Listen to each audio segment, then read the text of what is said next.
Right এন্ট্রিতে বন্ধুদের স্বাগত জানাই। একজন বন্ধু আমার কাছে জানতে চেয়েছেন যে অপশান ট্রেডিং কি খুব রিস্কের? অপশান ট্রেডিং করতে গেলে কি সবসময় টাকা প্রচুর লস হয়ে যাওয়ার ভয় আছে? কারণ তিনি বাজারে শুনেছেন যে অপশান ট্রেডিং করলে টাকা সব শেষ হয়ে যাবে, বাড়িঘর বিক্রি হয়ে যাবে। তো আমার কাছে তিনি পরামর্শ চেয়েছেন। যদিও আমি তাকে সরাসরি পরামর্শ দিতে পারি না কোনো আইনে, তাই আমি তাকে সরাসরি পরামর্শ করছি না, দিচ্ছি না, কিন্তু আমি আমার দীর্ঘ অভিজ্ঞতা সবার সঙ্গে শেয়ার করতে পারি। সকলেই জানেন যারা আমার ভিডিও দেখেছেন যে আমি একজন পুরাতন অভিজ্ঞ ব্যবসায়ী এবং তার সঙ্গে অপশান ট্রেডিংও কিন্তু দীর্ঘ অভিজ্ঞতা সঞ্চয় করেছি। তো দুটো অভিজ্ঞতা থেকে একসঙ্গে আমি বলতে পারি যে পৃথিবীতে এমন কোনো ব্যবসাই নেই যে ব্যবসায় রিস্ক থাকবে না। রিস্ক ছাড়া ব্যবসা সম্ভব নয়।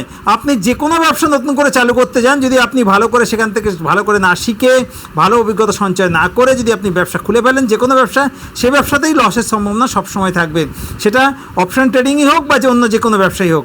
অপশান ট্রেডিং তুলনামূলকভাবে টাকা রোজগারের অনেক সহজ উপায়। যেটা সহজ উপায় থাকবে টাকা রোজগারের, সেটাতে তো একটু রিস্ক বেশি থাকবেই। আমরা বলবো আগে শিখুন ভালো করে, তারপর অপশান ট্রেডিং করুন। প্রতিদিন 500 থেকে 5000 টাকা রোজগার করুন, কোনো অসুবিধা নেই। একটা স্ট্র্যাটেজি জোগাড় করুন এবং ডিসিপ্লিন ট্রেডার হয়ে যান, তাহলেই আপনি টাকা রোজগার করে ভালোভাবে চলতে পারবেন। সব ট্রেডিং শিখুন, ট্রেডিং করুন, সুস্থ থাকুন, ভালো থাকুন। ধন্যবাদ।